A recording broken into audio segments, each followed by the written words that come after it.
नर्मदे या ठिकाणी बघा नर्मदा मैया असा मार्ग आहे इथं जे आहे ना. आपण जर पाहिलं नाही बघा, हे धुवाधारला चाललो आहे आपण इथं. आणि हे असा मार्ग आहे बघा, किती सुंदर असं हे या ठिकाणी जर पाहिलं तर आपल्याला दिसत असं या झाडांच्या ह्याच्यातून किती सुंदर आहे. हे धुवाधार आहे. आणि या ठिकाणी दक्षिण तटावरती रामघाटावरून आल्याच्या नर्मदा मैया किनारा मार्ग असा असो सुंदर अशा किनारे आहे ना आम्ही परिक्रमा करत असतो. भरपूर दिवस झाले या परिक्रमा करत असताना पण तुम्ही पण दर्शन घेऊ शकता या ठिकाणचं. आणि आपल्याला जर सगळं काही बघायचं असेल तर आपल्या व्हिडिओच्या माध्यमातून आपण बघू शकता. आणि आणि आम्हालाही तुम्ही आहे ना एक सबस्क्राईब करून आहे ना, लाईक करून आहे ना, तुम्ही आम्हाला आमचे पुढचे व्हिडिओ टाकण्यासाठी आणि पुढचे व्हिडिओ हे करण्यासाठी तुम्ही आम्हाला मदत करू शकता. नर्मदे हर या ठिकाणी बघा तुम्हाला आहे ना असा आमचा बघा हे जाण्याचा धुवाधार म्हणजे नर्मदा परिक्रमा मार्ग दक्षिण तट. आणि असं चाललो आहे या ठिकाणी दक्षिण तटावरती जाण्यासाठी आम्ही जो आलो आहे रामराम घाटवरून आल्याच्यानंतर तो असा किनारा मार्ग आहे. तर अतिसुंदर किनारा मार्ग जो दाखवण्याचा जो प्रयत्न करणार आहे तुम्हाला, तर या ठिकाणावरून जो दाखवण्याचा अतिसुंदर असा किनारा मार्ग दाखवण्याचा प्रयत्न करतो तुम्हाला मी. तर आपण बघू शकता हे बघा नर्मदे हर घ्या दर्शन. या ठिकाणावरून अतिसुंदर किनारा मार्ग, आपण जसं म्हणतो ना हा सुंदर किनारा बघायचा असेल तर किनाऱ्याने परिक्रमा करावं लागते. आणि हे बघा अतिसुंदर किनारा मार्ग, आपण असा सुंदर असा किनारा मार्ग आपण बघू शकता. बघा किती सुंदर आहे हा किनारा, कितीतरी सुंदर आहे हा किनारा. आपण पाहिलं तर असा सुंदर असा किनारा आहे या ठिकाणी. हे बघा किती सुंदर आहे हा. आणि तुम्हाला वाटतं ना किती सुंदर असा किनारा. ह्या किनाऱ्याला मला तुम्ही किती लाईक करू शकता, किती हे करू शकता असा किनारा दाखवल्याच्या नंतर. आणि असा किनारा बघल्याचं आहे ना भाग्य फक्त आहे ना माझ्या व्हिडिओच्या माध्यमातूनच तुम्हाला बघू शकता. कारण हे बरेच जण आपल्याला दाखवत असतात, सगळेजण दाखवत असतात, भरपूर जण परिक्रमेमध्ये व्हिडिओ टाकत असतात, सगळेजण टाकत असतात. असं नाही का कोण टाकत नाही, संपूर्ण जण टाकत असतात. किती सुंदर असा किनारा मार्ग. या किनाऱ्या मार्ग आपल्याला जे नर्मदा मैया हा जो मी आहे ना तुम्हाला धुवाधार रामराम घाटवरून जो आलो आहे ना, नर्मदा मैया किती तोडून आलेली आहे.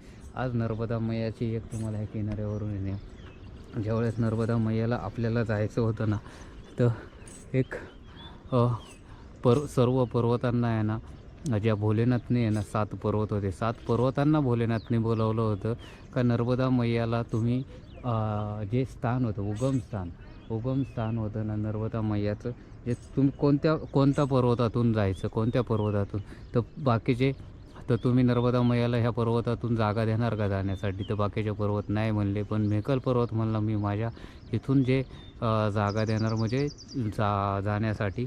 तर तिथून मेकल पर्वतातून नर्मदा मैया निघाली उगमस्थान. ते कधीच आटत नाही या ठिकाणी. तर मेकल पर्वतामधून जे निघाले 7 पर्वत फोडत निघाले. आणि टोटल 7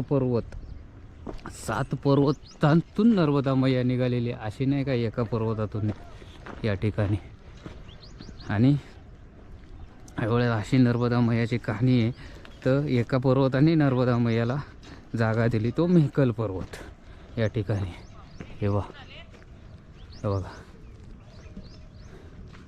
या ठिकाणी अजून जसं पुढे जाईन तसं तुम्हाला सर्व दाखवणार या ठिकाणी. नर्मदे. आणि हा आहे दक्षिण तट नर्मदे. या ठिकाणी बघा नर्मदा परिक्रमा मार्ग दक्षिण तटावरून असं नर्मदाचं इथं असं रूप आहे, कसं झालेलं रूप आहे बघा. याच्यातून नर्मदा मैया खाली वाहते. इथं आपण म्हणतो ना त्रिशूळासारखं होऊन नर्मदा मैया गुप्त रूप म्हणजे आहे ना गुप्त रूप आपण म्हणतो ना, इथे फक्त पाणी साठलेले आहे थोडंसं. आणि नर्मदा मैयाचं जल बघा त्या ठिकाणी खालून डायरेक्ट जमिनीतून ना खालून पलीकडे जिथे जे ब्रिजचं काम चाललं आहे ना तिकडे पाणी जाते त्या ठिकाणी. आणि इथं न जाता पुढं न जाता असं टर्न मारून पावसाळ्याच्या याच्यात आहे ना इथं एवढं पाणी येतं असतं या ठिकाणी. असा एवढे स्पीडने असं नर्मदा मैया का बघू शकता आपण कितीतरी स्पीड असं या ठिकाणी दक्षिण टावर. पवित्र अशा त्रिसूळ भेद या ठिकाणी आम्ही, पवित्र असं ठिकाणी त्रिसूळ भेद या ठिकाणचं, पवित्र अशा स्थानी आम्ही या ठिकाणी जर पाहिलं तर नर्मदा मैयाजीच्या पवित्र ठिकाणी आम्ही आहे. या ठिकाणी पवित्र असं दर्शनसुद्धा तुम्हाला देतो आहे. नर्मदा मैया एवढ्या या ठिकाणी कितीतरी वर्ष झाले आपण जर पाहिलं तर कितीतरी लाखो करोडो वर्ष का आपल्याला कोणालाच माहिती नसेल या ठिकाणावरून अशी नर्मदा मैया वाहत असते. आणि सुंदर असं पवित्र ठिकाणी आणि आम्ही उभं येते आणि पवित्र ठिकाणावरून आपल्याला जे दर्शन देतो आहे ते आपण बघू शकता, दर्शन पण घेऊ शकता. आणि प्रत्येक याच्यातून तुम्ही थोडं ना थोडं तरी दर्शन घेत असता. आणि त्रिसूळ भेदचं या दर्शन घेऊन आम्ही पुढे असं. आणि या ठिकाणी जे दगडामध्ये झाडे, कुवा नावाचे झाडे आहे ते फक्त या नर्मदा मैया किनारीचे येतात. बघा ना किती बारीक बारीक झाडं आहे, पण ही एवढ्या दगडांमध्ये असे जे दिसते ना तुम्हाला या ठिकाणी याच्यामध्ये असतात. हे ठिकाणी असं नर्मदे हर नर्मदे हर नर्मदे नर्मदे हर. या ठिकाणी बघा आपण राबराब घाटावरून पुढं आल्याच्या नंतर असा मार्ग हा मार्ग आहे. अशा मार्गे चाललेलं आहे रामराम घाटावरून किनाऱ्या मार्गे चाललेलं आहे. आणि दक्षिण तटावरून चाललेलं आहे, पवित्र अशा तटावरून चाललेलं आहे.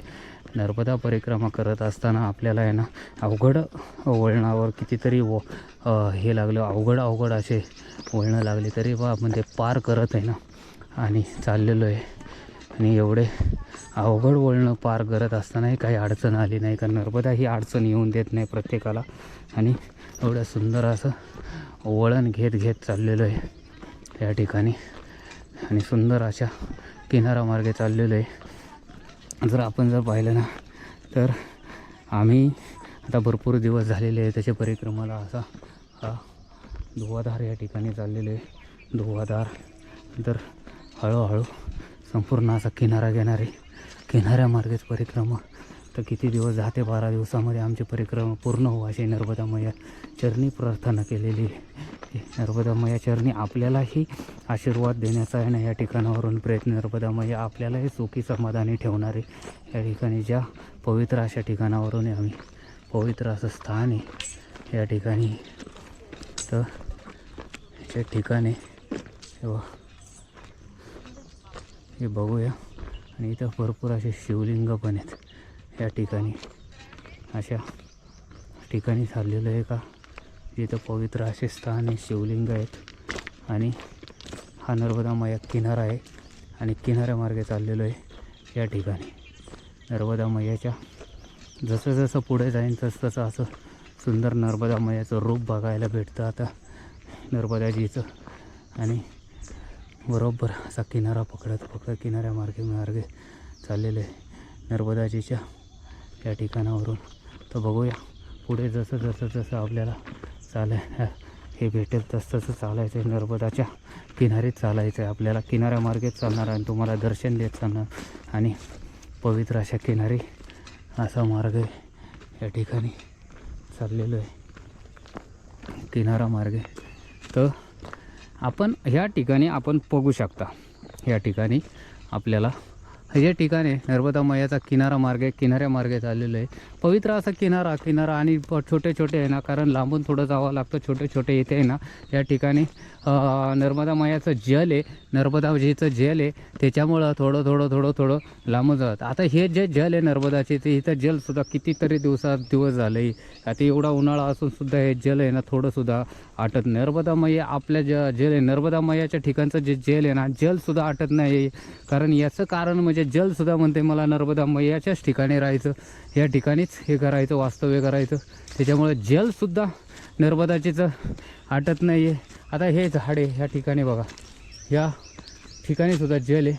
आणि असं चाललेलं आहे का ज्या ठिकाणी नर्मदाचीचा एक पवित्र असं स्थळ आहे, ते पवित्र ह्या ठिकाणी आम्ही. आणि नर्मदाजी इथून आपल्याला दिसत नाही, कारण ह्या ठिकाणावरून आपण म्हणतो ना इथं ज्या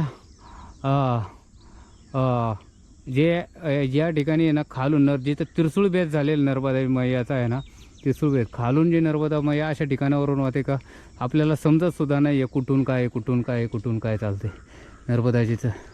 या ठिकाणी आता चाललेलो आहे असं पवित्र अशा ठिकाणी नर्मदाजीच्या.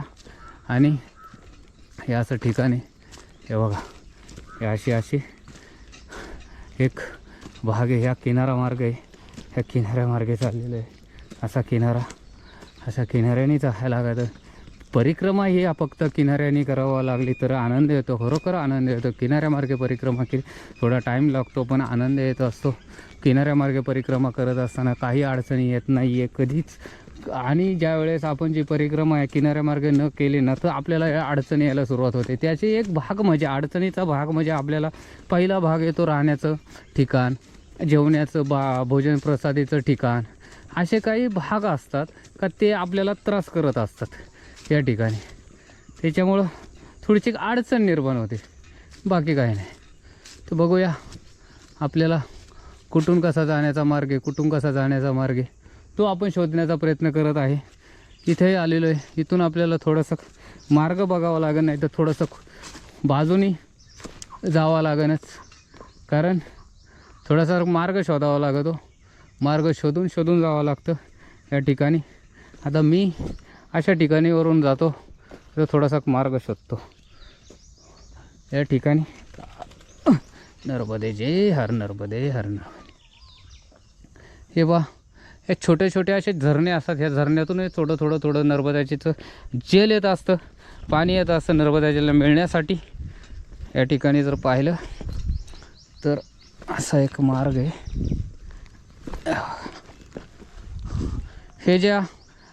हे काही ठिकाणी असं आहे का इथे बकऱ्या जे चारतात ना ते लोकांनी सुद्धा त्या मार्गे सुद्धा आपल्याला जावं लागतं. बकरी चारतात ह्या ठिकाणी, त्या मार्गे सुद्धा आपल्याला जावं लागतं. हे पहा असं हा मार्ग आहे.